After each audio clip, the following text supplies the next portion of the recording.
مجھے پڑھا دیجئے وہ کلمہ جو پیارے آقا جناب محمد مصطفیٰ صلی اللہ علیہ وسلم لے کر آئے تھے. میں یقین کے ساتھ کہتا ہوں, اس لیے شروع میں نے شعر پڑھا. یقین مانو پوری دنیا میرے بھائیو بڑی پریشان ہے, بڑی بے چین ہے, سکون کی تلاش میں ہے, وہ سکون چاہتی ہے. بلکہ آپ دیکھیے, تلاش کیجئے, کچھ لوگ سکون کی تلاش میں سمندروں کے کنارے پر پڑے ہیں, کچھ لوگ سکون کی تلاش میں 5 سٹار 10 سٹار ہوٹلوں میں پڑے ہیں, سکون کی تلاش میں در در کی خاک چھان رہے ہیں. میں آپ سے کہتا ہوں کہ جیسے میں نے شروع میں شعر پڑھا کہ مسلمانوں اٹھو, مسلمانوں اٹھو, قرآن کی عظمت کو چمکاؤ, مسلمانوں اٹھو, قرآن کی عظمت کو چمکاؤ, جہان بے اما کو عافیت کے راز سمجھاؤ.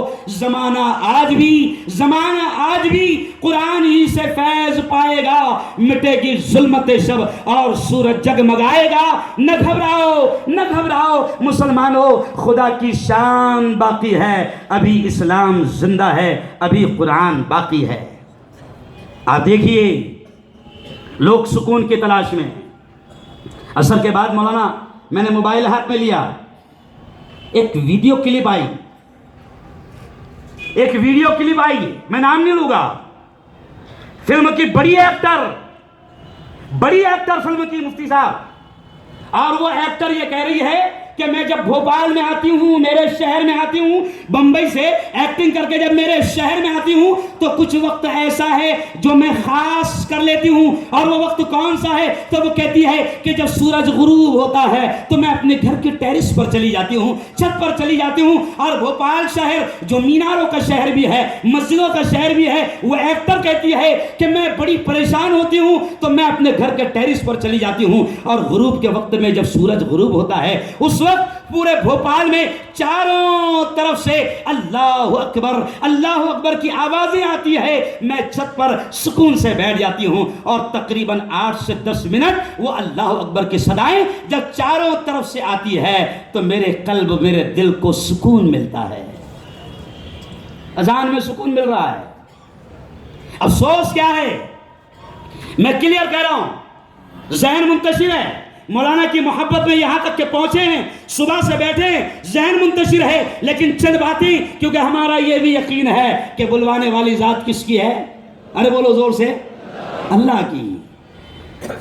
تو میں کلیئر کہہ رہا ہوں کہ میں ابھی دمن گیا, ڈانڈی گیا, وہاں گجر بھائیوں نے ابھی 2 دن پہلے 26 جنوری کو چند ہندو بھائیوں نے جب ساری باتیں دین کی سنی تو انہوں نے کلیئر کہا کہ مفتی صاحب قسم خدا کی ہم رات کی تنہائیوں میں ہم چاہتے ہیں, ہم کوشش کرتے ہیں, ہماری تمنا ہے, ہماری خواہش ہے کہ ہمارے پاس کوئی قرآن کا ترجمہ لا کر دے, کوئی مراٹھی میں لائے, کوئی ہندی میں لائے, کوئی انگلش میں لائے. آج فلائنگ ایجوکیشن سوسائٹی نے اتنا بڑا کام کیا ہے کہ ہزاروں ہاتھوں میں قرآن کا مراٹھی ترجمہ بھی دیا, نبی کی زندگی بھی دی. میرا یقین ہے, میرا ایمان ہے کہ انشاءاللہ ثم انشاءاللہ جب وہ نبی کی سیرت کو, نبی کی زندگی کو, نبی کے میسج کو, نبی کے پیغام کو پڑھیں گے تو انشاءاللہ دین کے قریب آئیں گے. یہ اذانیں جو سنائی دیتی ہے, چند شریر لوگ ہیں, چند شیطان ہیں, 2% ہیں جو یہ دعویٰ کرتے ہیں یا شرارت کرنے کی کوشش کرتے ہیں کہ اذانوں کو بند کر دیا جائے, اذانوں سے تکلیف ہوتی ہے. میں کلیئر کہہ رہا ہوں کہ یاد رکھیے, جب زلزلہ آیا کلاری میں, جب زلزلہ آیا عثمان آباد میں بابری مسجد کی شہادت کے بعد, تو وہاں کے واقعات ہے کہ جب کلاری میں زلزلہ آیا, عثمان آباد میں زلزلہ آیا تو لوگوں نے دیکھا, ہندو بھائیوں نے دیکھا کہ مسلمان اذان دیتا ہے تو زمین کا زلزلہ, زمین کا ہلنا رک جاتا ہے. تو اخباروں نے لکھا کہ وہاں کے ہندو بھائی معصوم مسلمانوں کے بچوں کو پکڑ کر کہتے تھے کہ پیارے بچے تجھے اذان یاد ہوگی, میں تجھے پیسے دیتا ہوں, اذان دے دے. جب تو اذان دیتا ہے تو زمین کا زلزلہ رک جاتا ہے.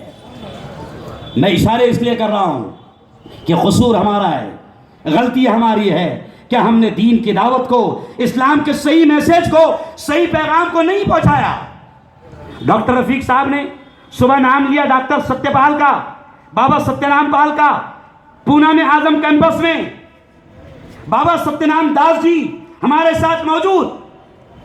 وہ کہتے ہیں ہنستے ہنستے کہ مفتی صاحب مجھے ایک بات پوچھنی ہے، اور یہ میں نہیں پوچھ رہا ہوں بلکہ میرے ساتھی پوچھ رہے ہیں، ان کی ہمت نہیں ہو رہی